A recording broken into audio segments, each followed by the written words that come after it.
kelihatan zoom-nya ini jadi ketutup.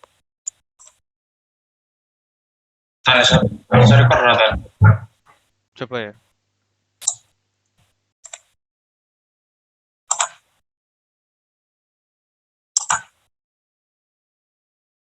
Muncul record nggak? Belum, Mas. Oke.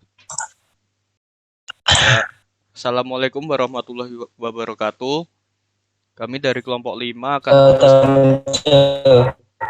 akan mempresentasikan tentang sistem pertahanan dan keamanan rakyat semesta dengan anggota kelompok Gadan Fadilah Budi Irfansyah, ada Yusuf Akmal Hasan, Maratul Fatona, Muhammad Izul Islam, Sekar Arum Nurusifa, dan Muhammad Ihsan Ansari. Pertama-tama tentang pengertian pertahanan negara. Pertahanan negara adalah segala usaha untuk mempertahankan kedaulatan negara, keutuhan wilayah, negara kesatuan Republik Indonesia, dan keselamatan segenap bangsa dari ancaman dan gangguan terhadap keutuhan bangsa dan negara. Pertahanan negara diselenggarakan oleh pemerintah dan dipersiapkan secara dan dengan sistem dini dengan sistem pertahanan negara melalui usaha membangun dan membina kemampuan dan daya tangkal negara dan bangsa serta menanggulangi setiap ancaman. Yang kedua, sejarah perjuangan bangsa Indonesia dalam pembelaan negara. Proklamasi Kemerdekaan Indonesia 17 Agustus 1945 yang membentuk pemerintahan negara kesatuan Republik Indonesia tidak mempersiapkan angkatan perang atau tentara nasional. Baru pada tanggal 23 Agustus 1945 diumumkan oleh Presiden Republik Indonesia pembentukan Badan Keamanan Rakyat atau BKR. BKR ini berfungsi sebagai penjaga keamanan umum di daerah-daerah di bawah koordinasi Komite Nasional Indonesia atau KNI. Patut diketahui bahwa pembentukan tentara nasional pada saat itu akan mengundang bentrokan fisik dengan tentara Jepang dan tentara sekutu. Mereka tidak puas dengan kebijaksanaan pemerintah. Mereka membentuk badan-badan perjuangan atau laskar-laskar bersenjata. Di antaranya Angkatan Pemuda Indonesia atau API, Barisan Rakyat Indonesia atau BARA, Barisan Banteng, Kebaktian Rakyat Indonesia Sulawesi atau KRIS, Pemuda Indonesia Maluku atau PIM, Hizbullah Sabilillah, Pemuda Sosialis Indonesia atau PESINDO, Barisan Pemberontakan Republik Indonesia atau BPRI. Pada tanggal 5 Oktober 1945 dikeluarkan maklumat pemerintah yang menyatakan berdirinya Tentara Keamanan Rakyat atau TKR. Pada bulan Juni 1947, kelompok pejuang mengadakan kongres dan membentuk Badan Kongres Pemuda Indonesia dan peranannya dalam Biro Perjuangan dalam Kementerian Pertahanan. Baru pada bulan Juni 1947, kelompok pejuang TKR dan badan-badan perjuangan lainnya diintegrasikan dalam TNI. Dalam periode 1945 sampai 1949 tersebut, pengertian bela negara dipersepsikan identik dengan perang kemerdekaan.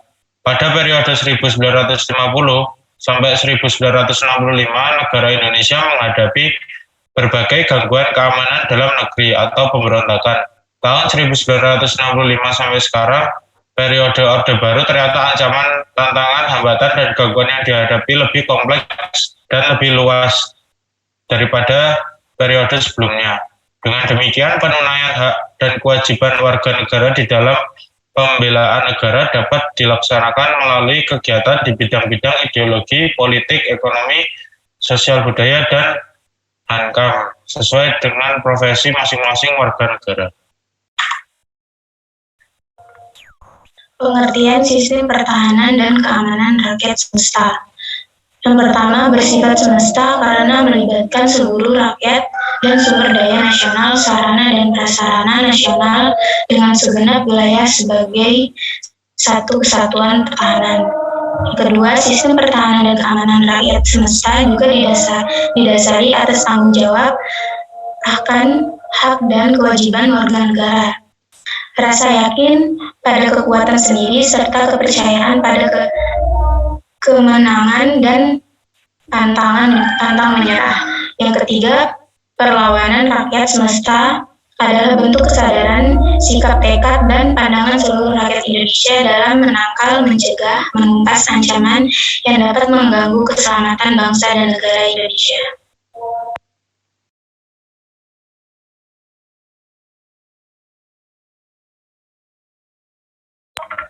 Perlawanan rakyat semesta adalah bentuk kesadaran, sikap tekad, dan pandangan seluruh rakyat Indonesia dalam menangkal, mencegah, menumpas ancaman yang dapat mengganggu keselamatan bangsa dan negara Indonesia.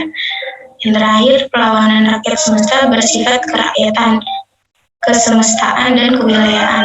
Kerakyatan berarti keikutsertaan warga negara sesuai kemampuan masing-masing. Kesemestaan berarti segenap daya bangsa dan negara mampu mengarahkan diri, menanggulangi semua ancaman baik dari dalam maupun luar negeri.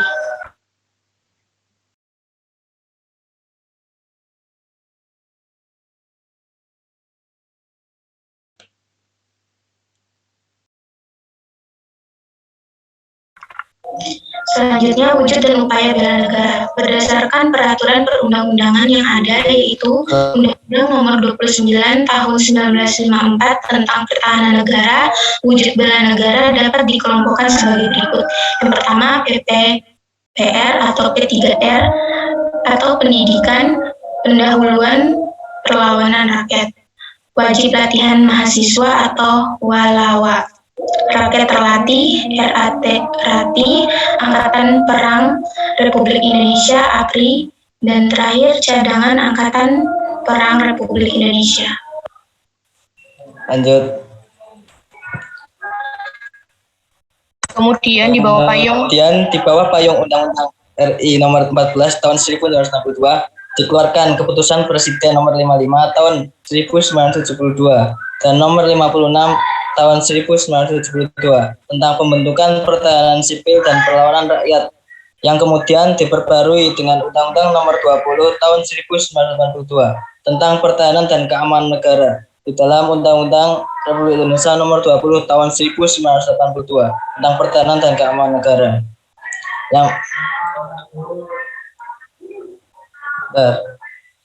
Yang pertama, P3TR berdasarkan Undang-Undang RI Nomor 29 Tahun 1954 berubah menjadi pendidikan pendahuluan bela negara yang diintegrasikan ke dalam kurikulum pendidikan sekolah dasar sampai perguruan tinggi.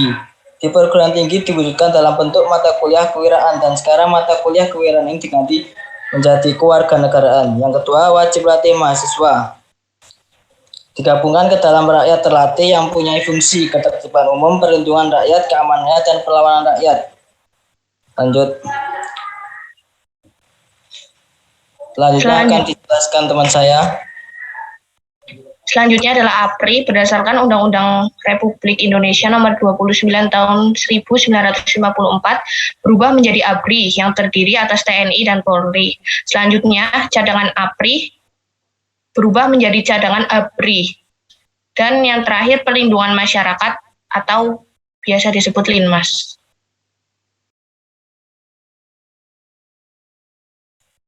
Kesimpulan dari sistem pertahanan dan keamanan rakyat semesta, sistem pertahanan dan keamanan rakyat semesta atau SISHAN-KAMRATA adalah suatu sistem pertahanan dan keamanan yang komponen terdiri dari seluruh potensi, kemampuan dan kekuatan nasional untuk mewujudkan kemampuan dalam upaya pertahanan dan keamanan negara dalam pencapaian tujuan. SISHAN-KAMRATA bersifat semesta dalam konsep, semesta dalam ruang lingkup, dan semesta dalam pelaksanaannya. Komponen kekuatannya terdiri dari pertama komponen dasar yaitu rakyat terlatih, yang kedua komponen utama yaitu ABRI dan cadangan TNI, yang ketiga komponen perlindungan masyarakat atau Linmas, yang keempat komponen pendukung yaitu sumber daya dan perasaan nasional. Terima kasih, sekian dari kelompok 5. Jika ada salah atau salah dari perkataan mohon dimaafkan. Sekian, wassalamualaikum warahmatullahi wabarakatuh. Makasih guys. Makasih, makasih. Makasih Mas, Mbak. Terima kasih semua.